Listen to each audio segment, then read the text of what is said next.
Bonsoir à tous, bonsoir à toutes, j'espère que vous allez bien. On se fait une vidéo aujourd'hui avec soit pas du tout de contenu, soit beaucoup trop de contenu, c'est à vous de juger, c'est un putain de fourre-tout. J'ai pas fait de vidéo depuis 2 semaines. Déjà, je m'en excuse parce que tout simplement je n'avais pas envie et j'avais pas vraiment la possibilité de pouvoir vous faire la vidéo sur les enchères. À la base, je voulais faire la vidéo résumé des enchères, etc. Sur le samedi dernier. Seulement, ça s'est fait un petit peu trop limite. Donc au final, j'ai fait sauter la vidéo. J'aurais pu faire un montage, mais sérieusement, j'avais pas du tout envie de faire de montage. En ce moment, je suis dans un moment de réflexion avec beaucoup de questions qui se posent. J'ai beaucoup de remises en question sur notre façon de collectionner, sur notre avenir, que ce soit sur YouTube, que ce soit dans le monde Pokémon, etc. Donc voilà. Je vous parle de tout ça dans cette vidéo, mais c'est pas tout. Parce que je vais vous parler aussi des nouvelles séries qui vont arriver. Donc on a des nouvelles séries qui ont été annoncées pour décembre.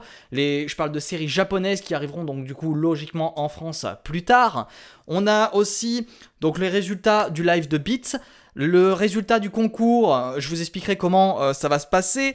Je vais vous parler de tout ce qu'on a reçu entre temps. Donc en 2 semaines, on a quelques petites choses qui ont changé, dont voilà ce qui est derrière moi. Et du coup, le contenu de certains produits scellés comment ça s'appelle, de la série Célébration qui ont été annoncés. Donc voilà, restez sur le long de la vidéo si ça vous intéresse. N'hésitez pas à lâcher un petit like, un petit commentaire si vous voulez donner votre avis par rapport à tous les sujets que je vais donner dans cette vidéo. Alors ça va être un putain de fourre-tout. Donc voilà. Si ça vous plaît, n'hésitez pas à me le faire comprendre. Je sais pas si je ferai souvent des vidéos comme ça, mais là aujourd'hui ça me tenait un petit peu à cœur. Ne serait-ce que pour vous dire en fait mon ressenti actuel par rapport à la collection, comment je vais faire, comment on va faire pour changer notre façon de faire pour qu'elle soit adéquate à ce qu'on cherche. Voilà, c'est parti, on passe au premier sujet de la vidéo. Donc premier sujet de la vidéo, c'est concernant les nouvelles séries japonaises qui vont arriver donc du coup d'ici décembre. D'ici décembre, on a une série qui a été annoncée donc ce matin pour moi, en tout cas dimanche matin. C'est la série VMAX Climax. Je sais pas ce que vous en pensez du nom, mais personnellement je trouve ça nul. Je trouve le nom absolument nul. C'est mon avis, c'est relatif. Vous avez votre avis, moi voilà le mien, je trouve que c'est... Voilà, il y a tellement de noms de séries qui auraient pu être mieux, mais bon, voilà, c'est leur choix. Ensuite, du coup, on a 5 cartes de cette fameuse série qui ont été annoncées. Donc déjà, pour faire simple, la série va sortir logiquement au Japon le 3 décembre 2021, pardon. Parce que 2020 c'est un peu passé quand même, hein. Artemis, faudra peut-être te réveiller. On a 180 cartes qui sont connues actuellement, pas visuellement, mais on sait qu'il devrait y avoir 180 cartes, dont une majorité qui serait malheureusement des reprints. Donc voilà, pour ceux qui détestent les reprints, comme Berg par exemple, qui à chaque fois qu'il y a des reprints, bah du coup, forcément ça fait grincer des dents, je peux comprendre. Bah là, apparemment, on en aura une bonne majorité. Voilà. Je ne sais pas lesquelles ce sera, mais actuellement, c'est la seule info que j'ai. En tout cas, les 5 cartes qui ont été dévoilées, ainsi que l'illustration du booster, l'illustration que je vous montre tout de suite ici, ainsi que les 5 cartes, là, franchement, il y a de très très belles cartes. Donc du coup, la première carte, c'est celle de Pikachu VMAX. Alors, c'est la seule carte VMAX qui a été annoncée, c'est une full art alternative à première vue. Très très belle, moi personnellement j'adore, donc c'est avec le Fat Kachu. Pikachu en VMAX, avec son dresseur juste entre les jambes au niveau du ventre, enfin voilà. Vous le voyez par vous-même de toute façon. Jugez par vous-même de la beauté de cette carte. Moi personnellement je l'aime bien par rapport au fait qu'elle est très détaillée, très texturée. Et ça j'aime beaucoup quand il y a beaucoup de petits détails. Il y a trop de fois beaucoup dans cette vidéo, on s'arrête, hop. Suivante, niveau deuxième carte du coup, on a... l'énergie avec un dresseur, peut-être que vous savez quel est ce dresseur, peut-être c'est une chef d'arène, j'en sais rien, je connais pas. Donc donnez-moi votre avis là-dessus. Moi personnellement j'aime bien la carte, elle est jolie, si je la drop je serais content. Mais bah, elle est pas exceptionnelle. Bon, en gros c'est le dresseur qui est en train de chouchouter, de peigner son énergie en face d'un miroir, et nous ce qu'on voit c'est le reflet du miroir. Grosso modo c'est ça la carte. On a une autre carte du coup, c'est la Zekrom avec N. Oui, là forcément, là c'est une carte un peu iconique. La question que je me pose du coup par rapport à cette carte, c'est que ce n'est ni une V ni une VMAX. Par contre, la Pikachu, elle, c'est une VMAX. Donc est-ce qu'il va y avoir 3 formes alternatives? Une forme sans la rareté V ni VMAX, une V et une VMAX? Je ne sais pas, voilà, c'est libre à l'imagination. On a donc une troisième carte qui a ensuite été dévoilée, qui va faire très plaisir à nos modérateurs. Donc du coup forcément on a lu ça, je sais que cette carte te fera extrêmement plaisir. C'est Gardevoix avec son dresseur derrière. Alors je ne sais pas quel dresseur c'est. Je pense que c'est un scientifique vu les gants qu'il a au niveau des bras. Je ne connais pas le personnage, peut-être que vous le connaissez, n'hésitez pas à me le dire en commentaire si vous le savez. On a ensuite une autre carte qui est donc la Evoli avec, pareil encore une fois avec son dresseur, c'est toujours avec le dresseur en question, qui est extrêmement cute. Cette carte je la trouve trop belle. Il y a une sorte de petit sticker, j'ai l'impression, au niveau du dessous du corps de Evoli, là où il est assis. Je sais pas trop ce que c'est, il y a des petits journaux, des petits trucs comme ça. Bref, à regarder de plus près, mais voilà, une très belle carte qui a été encore une fois annoncée pour cette série. Parlons un petit peu du live qui s'est passé vendredi il y a 2 semaines. Donc du coup le live Beats par rapport à la vidéo sponsorisée qui avait été faite. On a donc du coup les résultats sous les yeux. On a fait 3 heures de live. 3 heures de live où on a vendu 2 ETB scellés, donc de la voix du maître ainsi que celle de Légende Brillante. On a vendu des holographiques, des cartes PCA, une dizaine de cartes PCA. Non, je dis des conneries. Une dizaine de cartes Rainbow et une carte PCA. Pour un total du coup de 722,20 €. C'est pas mal. Franchement, pour un live de 3 heures, on était plutôt content. Donc on a vérifié, on a vendu les cartes dans la majorité dans leur cote sur eBay, sachant qu'on a eu 5% de frais de commission au niveau de Beats. Maintenant, au moment où je vous parle, c'est maintenant 10%, donc un tout petit peu moins que eBay. Mais voilà, ça reste vraiment intéressant. La personne par exemple qui a eu la carte PCA, c'était quoi, Rondoudou, c'était un trio, je vous la montre de toute façon, l'a eu pour 30 € alors qu'elle cote beaucoup plus que ça en gradé. Donc c'était une très bonne affaire pour cette personne là, donc félicitations à toi. Et voilà, donc du coup en résumé, je dirais que notre expérience sur l'application Beats pour ce live d'enchères a été vraiment très bonne parce qu'on a pu interagir avec les gens, pouvoir vraiment parler comme je le fais actuellement, mais vraiment en direct, pouvoir répondre aux questions. Et je vous montre de toute façon quelques petits extraits hein, sur le côté, et vraiment très bien, vraiment, j'étais très content de cette application. Je pense que 10% c'est peut-être un tout petit peu trop par rapport à la concurrence actuelle avec eBay et Vinted. Moi personnellement je pense que j'aurais vu l'application plus à 8-9%, mais après ce n'est que mon avis. Mais ça n'empêche pas que l'application en fait elle reste vraiment excellente. Pour moi elle est excellente dans plein de termes, elle est améliorable bien sûr. Si jamais vous voulez donner d'ailleurs vos avis pour améliorer cette application, n'hésitez pas à venir sur le Discord, le lien est dans la description. Il y a un petit canal dans lequel vous pouvez faire un retour sur Beats, sur l'application, et ainsi leur donner tout simplement vos avis et ils pourront améliorer au fur et à mesure l'application.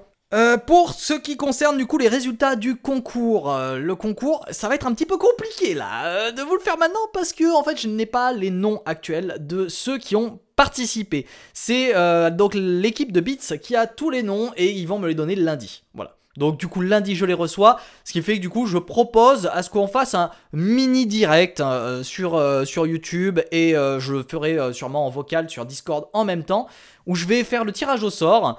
Et puis du coup voilà, il y aura le résultat en direct je pense lundi soir. Oui c'est ça parce que je travaille du matin, donc je pense lundi soir le live pour faire le résultat du concours. Donc si vous n'êtes pas abonné, que vous avez participé à ce live, n'hésitez pas à vous abonner pour ne pas rater le résultat. Je rappelle que les cadeaux pour ce concours étaient tout simplement les 2 coffrets Silveroy, donc qui sont juste ici. C'est l'équipe de Beats qui me les a envoyés. Donc du coup voilà, ils sont parfaitement scellés, hein, ils sont très bien. Et je vous les enverrai directement chez vous, voilà, tout simplement. On passe au sujet suivant. Le sujet suivant, tout simplement, c'est la réception de cette superbe étagère. Donc on va passer très vite.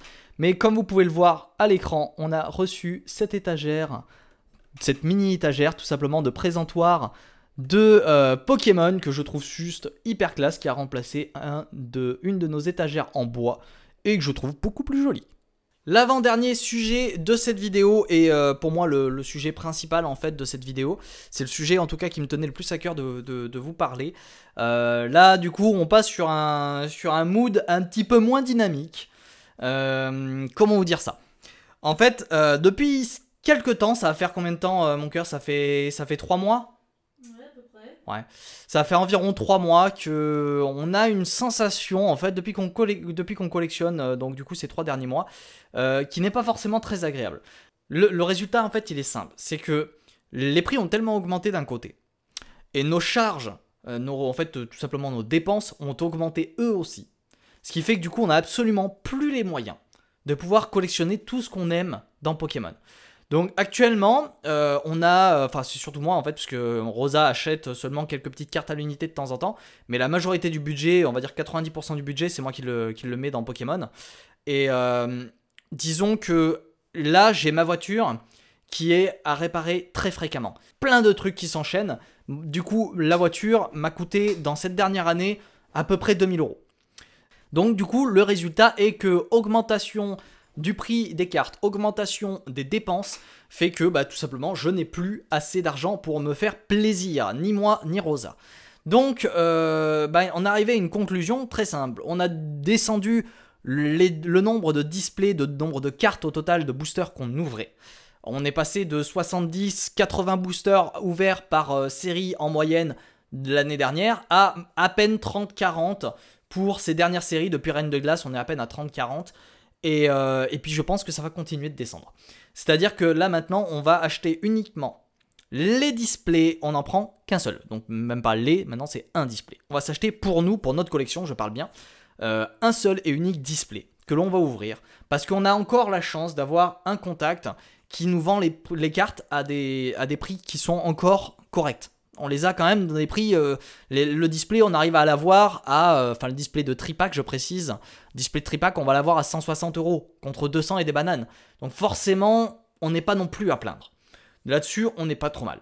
Le truc c'est qu'en plus il y a énormément de coffrets ces derniers temps qui sortent, puisque c'est l'année des 25 ans, donc il y a énormément de choses qui sortent, énormément de nouveautés. Alors c'est très bien, moi je trouve qu'il y a des cartes qui sont sublimes, mais le problème c'est que financièrement ça suit plus. Je parle même pas du fait que les séries avec des cartes alternatives sont hors de prix. On se retrouve avec des cartes à plusieurs dizaines, quarantaines, cinquantaines, centaines d'euros sans aucun souci. C'est ce qui fait coter de coup toutes les grosses séries, Reine de Glace, Évolution Céleste et voilà, toutes ces séries en ce moment, avec des alternatives à un prix exorbitant, en tout cas pas atteignable pour nous avec des salaires au SMIC. Donc on a décidé que tous les coffrets qui sont assez basiques, qui peuvent être achetés tout simplement au niveau de la carte promo uniquement, on achète maintenant que la carte promo. Donc il va y avoir beaucoup moins d'ouverture à venir de coffrets du style, je sais pas moi par exemple, justement le coffret Silver Roi, c'est des coffrets de ce genre-là qu'on n'ouvrira plus, tout simplement. On va ouvrir maintenant uniquement les gros produits pour nous faire plaisir quand même un minimum, parce qu'il faut quand même qu'on se fasse plaisir dans notre collection, sinon ça n'a absolument aucun intérêt de collectionner, sinon autant arrêter. Donc les vidéos sur YouTube vont forcément être impactées. Donc voilà, vous avez compris que les formats des vidéos vont changer. Il va y avoir peut-être moins d'ouverture. Je vais peut-être vous parler comme ça plus souvent. Je sais pas combien de temps va durer cette vidéo et sincèrement je m'en fous. Du coup, maintenant que ceci étant dit, donc comme j'expliquais, le contenu de la chaîne va être différent légèrement. Je vais pas disparaître du jour au lendemain, ne vous inquiétez pas. Les cartes promo, on va du coup les acheter plutôt que d'ouvrir les coffrets, que ce soit sur la chaîne ou même en privé. On va plus les ouvrir, on va juste acheter les cartes promo qui nous intéressent. On ne va plus essayer non plus de faire des master sets. Ce n'est plus possible. On va arrêter cette idée. Les cartes secrètes, si ce sont des illustrations qu'on n'a pas vues dans la set de base, on va la garder. Par contre, si ce sont des séries, des cartes comme les Rainbow par exemple, qui sont juste un changement de couleur, mais l'illustration est exactement la même, au final, je pense qu'une bonne majorité, on va les revendre pour pouvoir se permettre d'acheter des cartes alternatives qui, elles, nous plaisent beaucoup plus. Dernier point concernant cette nouvelle stratégie, ça va être l'investissement. Alors oui, vous connaissez Artemis comme étant un anti-investissement, anti-argent là-dessus. La collection, ça a toujours été pour moi quelque chose comment dire, où on peut mettre un chiffre sur notre collection. Seulement, j'ai toujours considéré que la collection, il fallait, comment dirais-je, il fallait ne pas le rendre comme étant une pièce de monnaie, quoi. C'est, voilà, j'ai un coffret, ça, pour moi, c'est pas de l'argent. Pour moi, ça, c'est un item de collection, c'est un item que je veux pour moi, que je veux garder, etc., qui me plaît. Voilà, c'est avant tout ça. Seulement, j'ai remarqué ces derniers temps que j'ai une frustration au fond de moi qui est de je ne peux pas avoir les cartes que j'aime.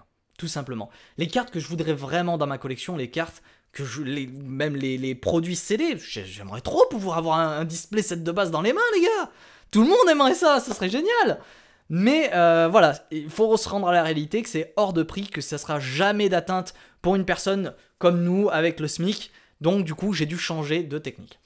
La technique, elle va être toute simple maintenant. Je vais investir, que ce soit dans Pokémon ou dans d'autres trucs, pour pouvoir gagner un petit peu d'argent. Je sais que c'est pas quelque chose à la base qui me ressemble plus que ça, même pas du tout. J'ai toujours été contre ça. Mais au final, tout ce qui va être des nouveaux produits qui vont arriver, je vais les étudier. Et certains produits, si je sais qu'elles vont pouvoir prendre de la valeur, eh ben je vais en acheter, pas comme des scalpers, hein, rassurez-vous, je ne suis pas et je ne serai jamais ce genre de personne. Seulement, voilà, je vais peut-être acheter, au lieu d'un seul pour moi, je vais m'en acheter 2. Et le deuxième, je vais le garder uniquement pour attendre que l'argent monte, la valeur de cet item monte. Et donc cet item précisément sera l'équivalent d'une pièce de monnaie pour moi. Voilà. C'est malheureux, mais si je veux un jour avoir des très belles cartes dans la main, je n'ai pas d'autre solution que de partir d'un petit item pour essayer d'arriver à un grand. Pour ceux qui ne comprennent pas un petit peu ce que je veux dire par là, il faut imaginer une personne qui depuis une pièce de 1 centime va arriver à une voiture. Voilà, l'idée c'est ça. C'est que je vais essayer d'avoir des petits items qui vont prendre de la valeur, réfléchir judicieusement à quel item je vais choisir et le garder pendant un temps donné pour ensuite le revendre et racheter quelque chose qui lui aussi à son tour prendra de la valeur. Mais en fait, sans pour autant essayer de faire de l'achat-revente dans le sens où je vais essayer de revendre cher pour racheter pas cher, ça c'est pas mon délire. Par contre, je vais essayer de toujours jouer avec la cote et savoir quel item prendra de la valeur, quel item prend moins longtemps de la valeur et donc du coup, s'il y en a un qui a une courbe qui monte plus qu'une autre, je vais revendre celui qui remonte lentement pour acheter celui qui monte vite, de façon à avoir une valeur d'item qui commence à être importante. Et je parle bien de valeur d'item. Mon but, c'est pas de devenir millionnaire, hein, les gars.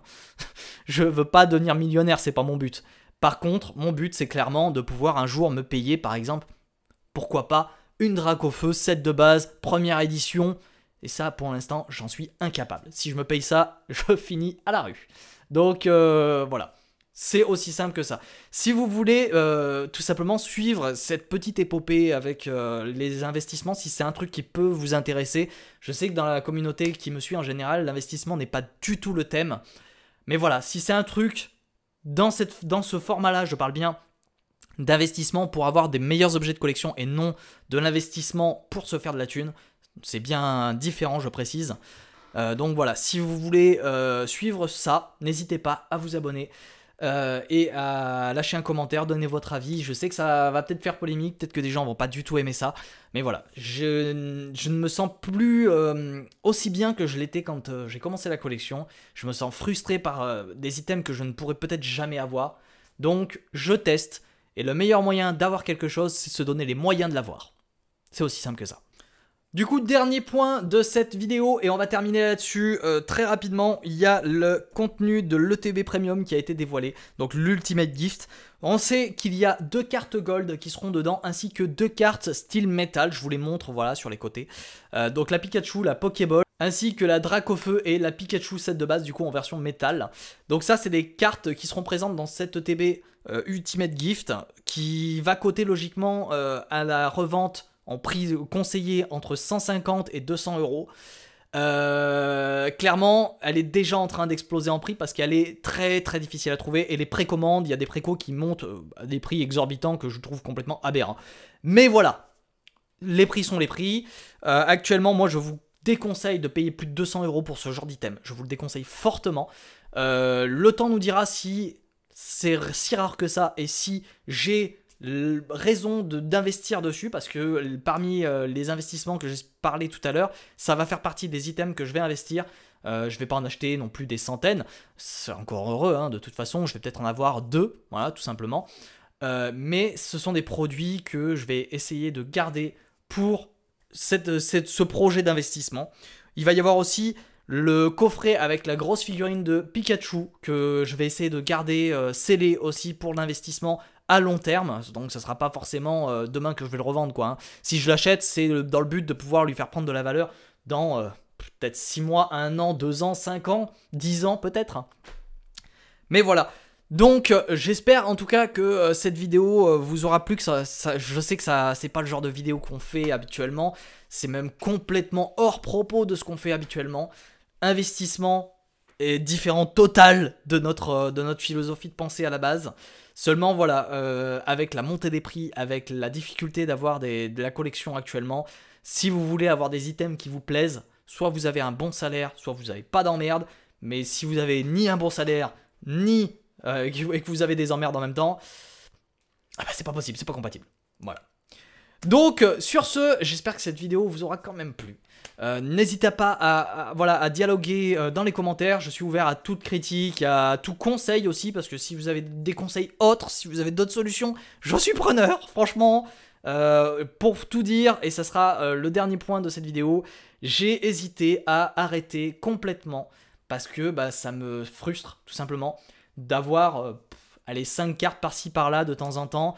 On fait de moins en moins d'ouverture, de moins en moins de réception de cartes. Heureusement, on a encore la possibilité de faire des échanges avec des vrais collectionneurs passionnés qui ne voient pas que l'argent partout. Et ça fait du bien. Et malheureusement, c'est tellement rare que ça en devient impossible de compléter une collection à l'heure actuelle pour nous. Sur ce, on se dit, je l'espère, à très vite. Ciao, ciao.